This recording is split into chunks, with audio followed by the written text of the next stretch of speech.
تنخواہ دار طبقے کے اوپر یہ جان لیوا ہیں، یہ مزید مشکلات پیدا کر دیں گے اور ان کے لیے سختیاں آئیں گی ان کے گھروں میں۔ آپ دیکھیے کہ جو ابھی آپ نے تنخواہ دار طبقے کے ٹیکسز کے حوالے سے لکھا ہے، ڈائریکٹ ٹیکسز بھی ہیں، انڈائریکٹ ٹیکسز بھی ہیں، 1 لاکھ روپے میں کس طرح سے ایک انسان اپنے گھر کا بجٹ بنا سکتا ہے؟ کم سے کم 36,000 روپیہ تنخواہ رکھی گئی ہے، 36,000 روپے۔ 36,000 روپے میں کوئی بھی ماہر ترین بجٹ بنانے والا، ماہر اقتصاد ہمیں بتلائے کہ ہم کیسے بجٹ بنا سکتے ہیں گھر کا۔ بجلی کا بل کہاں سے دے گا؟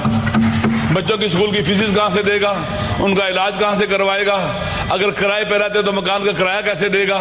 میرے خیال میں یہ ایسی ہے کہ غریب کے منہ سے جو چھوٹا سا لقمہ وہ کھاتا ہے وہ بھی چھیننے کی کوشش کی گئی ہے۔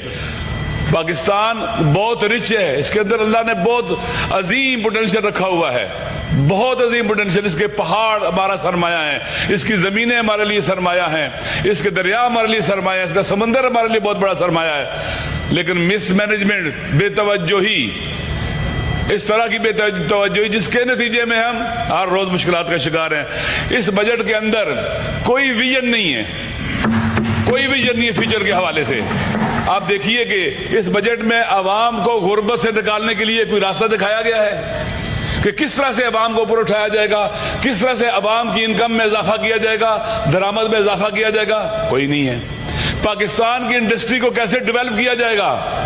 پاکستان کے اندر جو پروڈکشن، اگر ہماری انٹرنل پروڈکشن نہ ہوں گی، ہم کنزیومر سوسائٹی پہلے ہی بنایا جا رہا ہے، باہر سے امپورٹ ہوگی، ہم اور کمزور ہوتے جائیں گے، ویک ہوتے چلے جائیں گے۔ اس وقت انڈسٹریلسٹ رو رہا ہے پاکستان کے اندر۔ ہم چند دن پہلے فیصل آباد گئے تھے، وہاں جو ٹیکسٹائل انڈسٹریز کے لوگ ہیں، مختلف انڈسٹریز کے لوگوں سے ہماری ملاقات ہوئی۔ وہ کہنے لگے، فلور ملز والے کہنے لگے 55 فلور ملز ہیں فیصل آباد کے اندر، 35 بند ہیں۔ یہ صورتحال پیدا ہو رہی ہے۔ اسی طرح سے ٹیکسٹائل کے لوگ کہہ رہے تھے کہ ہماری تو 30% 40% اب کام کر رہے ہیں، ہماری جو فیکٹریاں ہیں، لوگ 30 لاکھ یہاں پر مزدور کام کرتے ہیں، وہ بے روزگار ہو رہے ہیں۔ آپ مجھے بتلائیے کہ جب ہماری انڈسٹری ڈوب رہی ہوگی، ہماری انڈسٹری غرق ہو رہی ہوگی، ہم اس کو سپورٹ کے لیے کچھ بھی نہیں دیں گے۔ وہ کہتے ہیں کہ 21% پر اگر ہم بینک سے پیسے لیتے ہیں، ہم انٹرنیشنل مارکیٹ میں کوئی کمپیٹ نہیں کر سکتے، ہماری چیز مہنگی بنتی ہے، بجلی مہنگی ہے، بعض اوقات ہوتی ہی نہیں ہے، اور مقابلے میں جو دوسرے ممالک ہیں ان کی چیز مارکیٹ میں آتی ہے، اس کی قیمت ہم سے کم ہوتی ہے، اور وہ کیا اسے کہتے ہیں کہ اس کو وہ خرید لیتے ہیں۔ اب دیکھیے وہ کہتے ہیں کہ ہمارے پاس آرڈر ہی نہیں ہے، خام مال موجود ہے، چیزیں موجود ہیں، فیکٹری موجود ہے، کیوں آرڈر نہیں ہے؟ کیونکہ ہماری چیزیں مہنگی پروڈیوس ہو رہی ہیں۔ اگر اس طرح سے ہو جائے گا چیئرمین صاحب، ہمارا ملک دن بدن مشکلات کا شکار ہو جائے گا، ہم مہنگائی کی طرف چلے جائیں گے، سختیوں کی طرف جائیں گے، عوام چکی میں پستے چلے جائیں گے۔ اور جب مہنگائی بڑھتی ہے، کوئی مناسب رائے حل نہیں دیا جاتا حکومت کی طرف سے، حکمرانوں کی طرف سے لوگوں کو اپنی انکم بڑھانے کا، تاکہ اپنی ضروریات پوری کر سکے، کرپشن پھیلتی ہے، فساد پھیلتا ہے، رشوت پھیلتی ہے، اخلاقی بدحالی پیدا ہوتی ہے، فساد پیدا ہوتا ہے۔ اس بجٹ کے اندر جن لوگوں نے اس ملک کی اقتصاد کو لوٹا ہے، وسائل کو لوٹا، یہ عوام کے وسائل تھے، یہ کسی کے ذاتی وسائل نہیں تھے، جنہوں نے لوٹا ہے واپس لینے کا کوئی نہیں کہا گیا۔ اس میں کیسے لیں گے واپس ان سے؟ کرپشن کو روکنے کے لیے کیا کیا جائے گا؟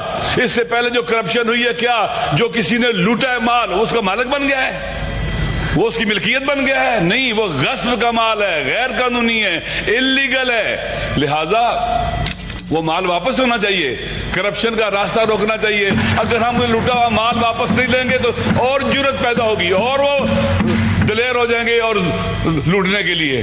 دیکھیں امام علی علیہ السلام فرماتے ہیں مالک اشتر کو، جب اس کو حکمران بنایا مصر کا، کہتے ہیں دیکھیں اگر آپ سے عوام ناراض ہوں اور خواص اور ایلیٹ کلاس راضی ہو، یہ درست نہیں ہے۔ ان کی رضایت کبھی بھی عوام کی ناراضگی کی جگہ نہیں لے سکتی، اور اگر عوام راضی ہو جائے، عام آدمی راضی ہو اور ایلیٹ کلاس ناراض ہو جائے، بے شک ہو جائے، عوام کی ساتھ اور حمایت تیری حکومت کو مضبوط رکھے گا۔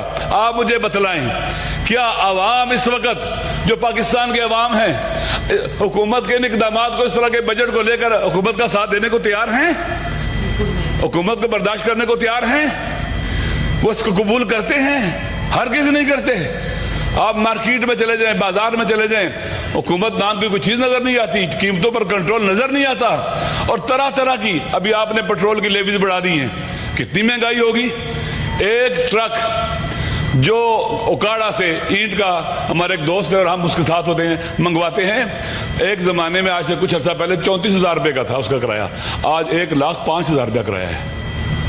یہ ہے کتنی چیزیں مہنگی ہو رہی ہیں, کتنی قیمتیں بڑھ رہی ہیں پیٹرول بڑھنے سے, ٹرانسپورٹ کے کرایہ بڑھیں گے,